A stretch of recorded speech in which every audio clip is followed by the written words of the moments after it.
2026 football বিশ্বকাপ বাছাই পর্বের ম্যাচে আর্জেন্টিনার বিপক্ষে হারের পর ম্যাচ শেষে রেফারির বিরুদ্ধে গুরুতর অভিযোগ তুলেছেন পেরুর অধিনায়ক পাউলো গুয়েরেরো। তার দাবি, মেসিকে আঙ্গুল দিয়ে স্পর্শ করলেই ফাউল দেন রেফারি, তবে তাদের বেলায় উল্টো ছবি।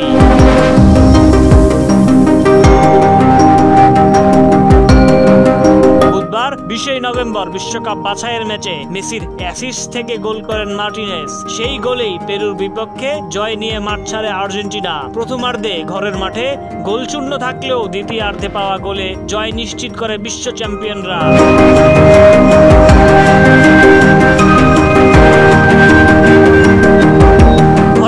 স্পষ্টভাবে বল দখল এবং আক্রমণে এগিয়ে ছিল আলবিসেলেস্তেরা। ফেয়ার প্লের দিক থেকেও এগিয়ে ছিল তারা। পুরো ম্যাচে আর্জেন্টাইনরা কোনো কার্ড দেখেনি। অন্যদিকে পুরো ম্যাচে 18টি ফাউল করে 3টি হলুদ কার্ড দেখে সফরকারী পেরু।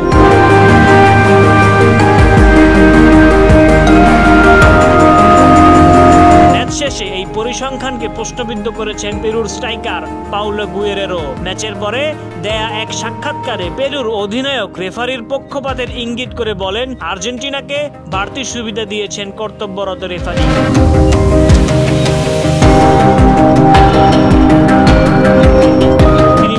আমাদের ছোঁয়া হলেও কোনো ফাউল দেওয়া হয়নি, কিন্তু মেসিকে আঙ্গুল দিয়ে ছোঁয়া হলেই আমাদের ফাউল দেওয়া হয়েছে। এটা আমাদের জন্য খেলা অনেক কঠিন বানিয়ে দিয়েছে। তবে ম্যাচে নিজ দলের ভুলের কথা স্বীকার করে পেরুর আরো আক্রমণাত্মক ফুটবল খেলা উচিত বলে মনে করেন এই striker.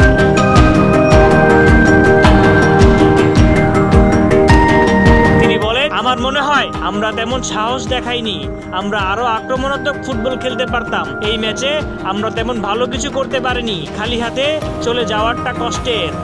News desk, ABS sports.